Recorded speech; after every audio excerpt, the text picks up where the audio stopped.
Hey, can you hear me? Can you hear me?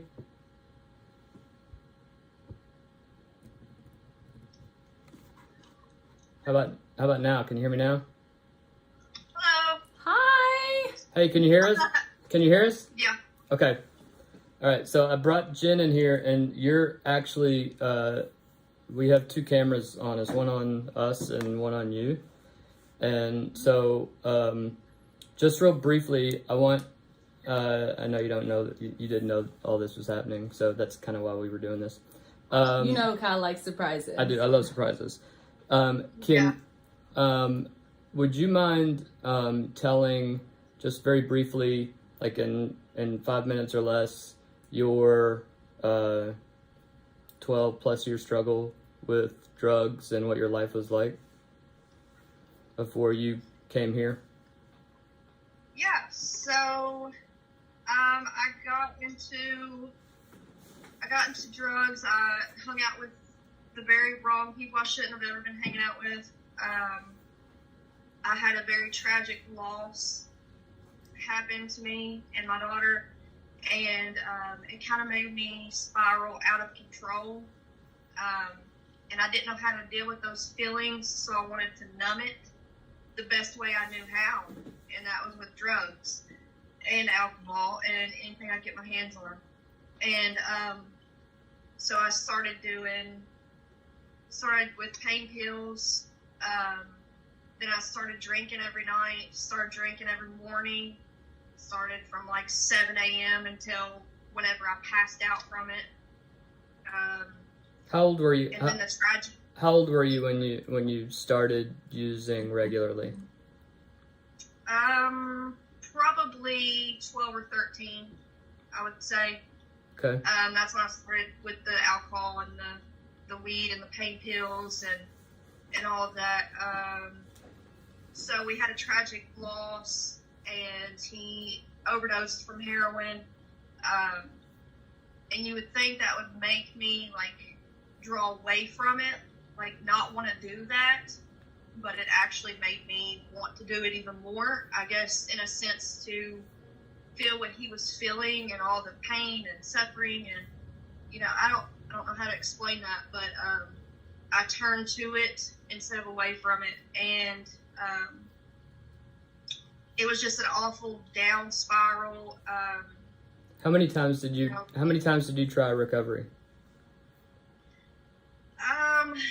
A few times. I think it was at least 3 or 4 times. I went to short-term treatment centers, like 30 days, and tried detox, and I tried to send myself to detox. All I did was detox and got out and started using again.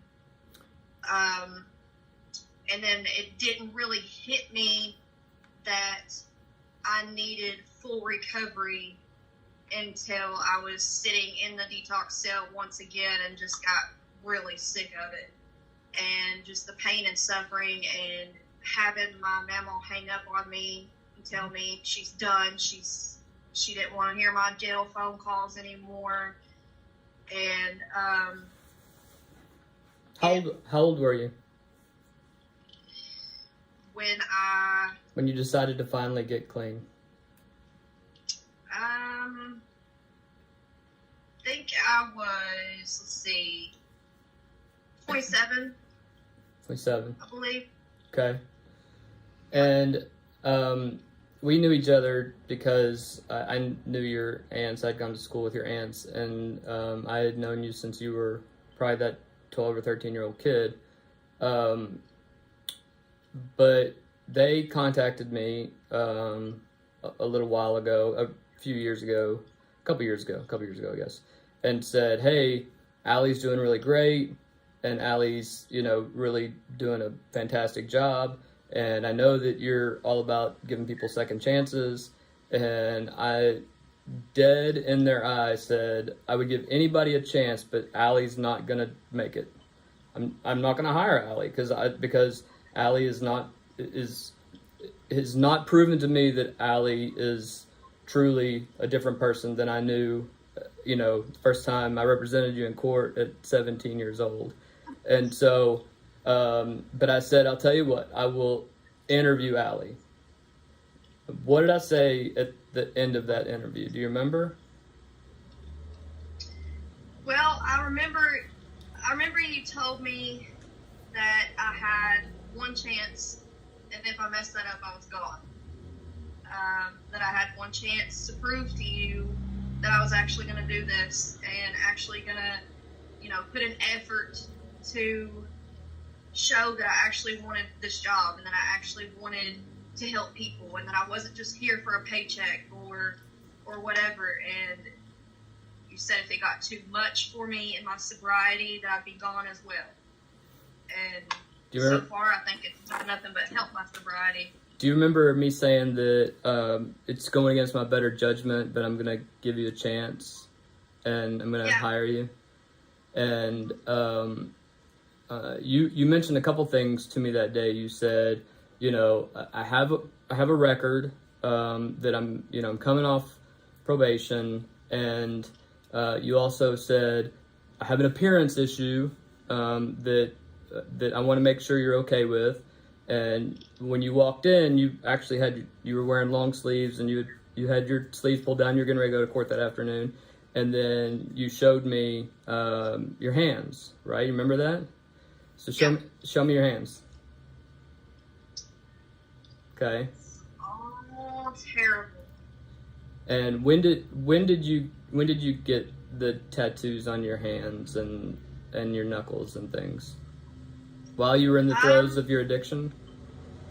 Yes, and I was in complete madness. I don't even remember getting the one on my hand. I just know that I was completely out of my mind, and he had a tattoo gun, some random guy, so I said, here you go, practice. And didn't think about the consequences of it being on my hands for the rest of my life, but I didn't see myself being in sobriety at that time either.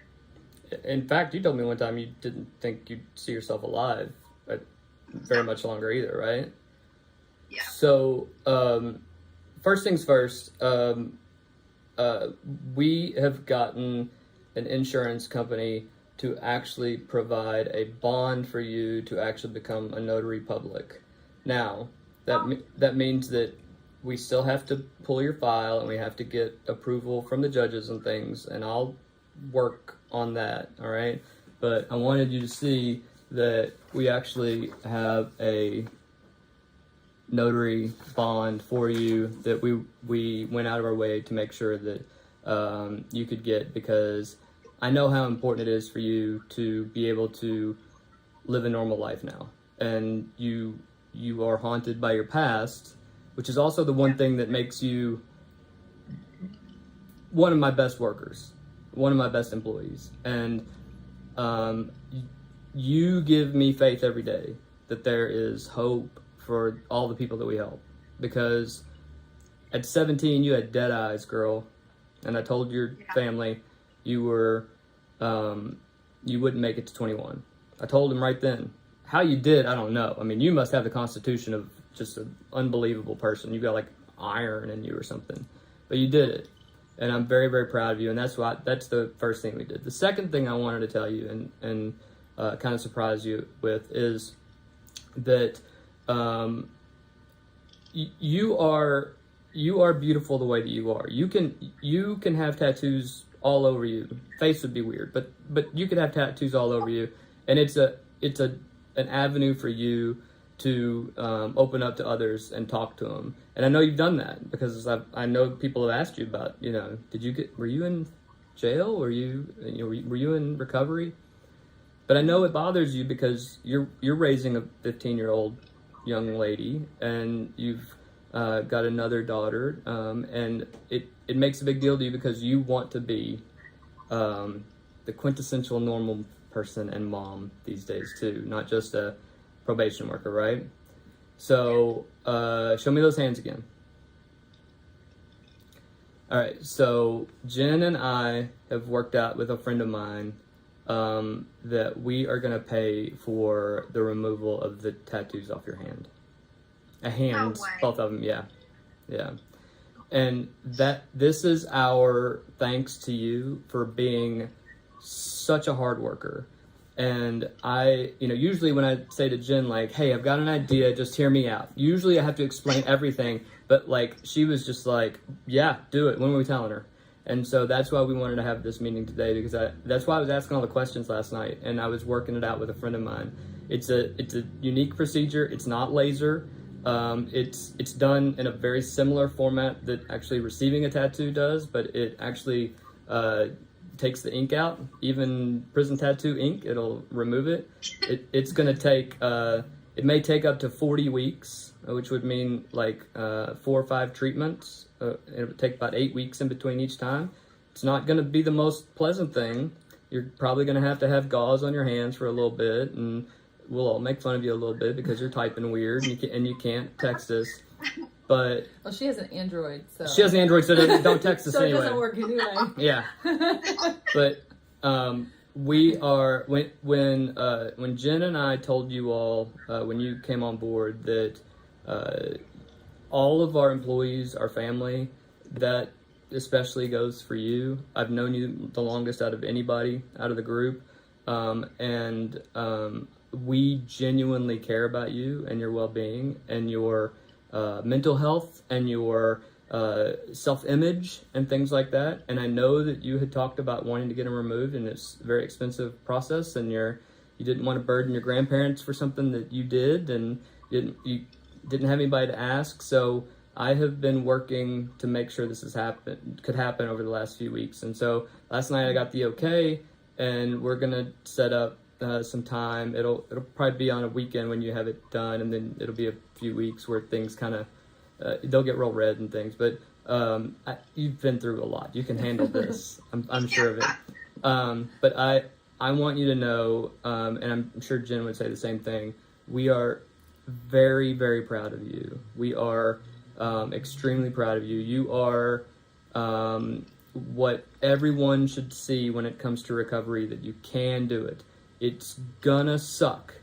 It's not always gonna be roses. But if you work hard, and if you have faith, and the one that can only give you the faith that you need and the strength, then you can do it. And I just want you to know that I'm very, very proud of you, and I know Jen is too. So keep working hard, keep being the best caseworker that you can be. Keep being that shining example of what it means to be a part of the CCA family and to be in recovery.